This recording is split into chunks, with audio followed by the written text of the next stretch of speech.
নমস্কাৰ সকলোকে মনত এটা ভয় ভাৱ থাকিব দিব লাগে ভয়টো কাৰ প্ৰতি থাকিব দিব লাগে জনতাৰ প্ৰতি একেবাৰে নিৰ্ভয় হৈ থাকিবলৈ দিলে নিজৰ মনৰ ইচ্ছা অনুযায়ী ভুলে শুদ্ধই কামবোৰ কৰিব বিচাৰে আমাৰ দেশৰ 5খন ৰাজ্য আছে যাৰ ইকনমি হল আমাৰ দেশখনৰ 1/3 চিন্তা কৰক আৰু এই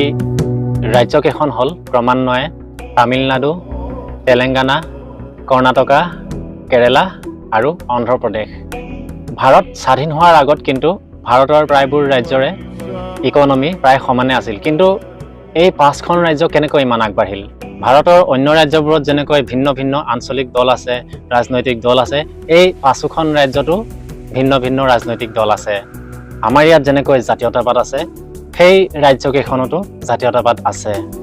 বাকি ৰাজ্যসমূহত যেনেকৈ ভাৰতৰ বাকি ৰাজ্যসমূহত যেনেকৈ কৰাপচন আছে এই ৰাজ্যকেইখনতো কৰাপচন আছে নথকা নহয়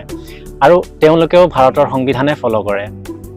আৰু 5খন ৰাজ্যৰ ভাষাও বেলেগ তামিলনাডুত যেনেকৈ তামিল চলে তেলেংগানাত তেলেগু চলে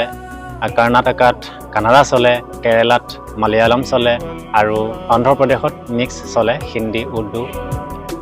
তামিল চলে কিন্তু এই 5খন ৰাজ্যৰ এটা কমন ফেক্টৰ আছে যেটো ভাৰতৰ বাকি ৰাজ্যবোৰত নাই হেতু হৈছে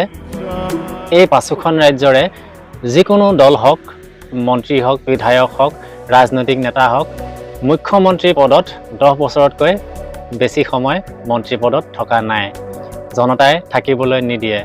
জনতাৰ মাইন্ডসেটটো হলনি হৈ থাকে এই 5খন ৰাজ্যত জনতাৰ ভোটৰ ভয় নেতাসকলে অনুভৱ কৰি থাকে যদি আমি কাম নকৰো তেন্তে জনতাই আমাক হৰুৱাই দিব তাৰ তুলনাত বাকি ৰাজ্যসমূহ যেনে অসম হওক বিহাৰ হওক পশ্চিম বংগ হওক নেতাসকলৰ মনৰ পৰা সেই ভয় ভাৱটো একেবাৰে নাইকিয়া হৈ গ'ল তেওঁলোকে বুজি গ'ল জানি গ'ল যে আমি কাম কৰো বা নকৰো ৰাইজ সুখী হওক বা নহওক আমি ভুলে কৰো বা শুদ্ধই কৰো ইলেকশ্যন আহিলে ইলেকশ্যনৰ সময়ত ৰাইজে চকু মুদি 10 বন কাটি কৰি হলেও ভোটটো আমাকে দিব সেইটোৱে আচল কথাটো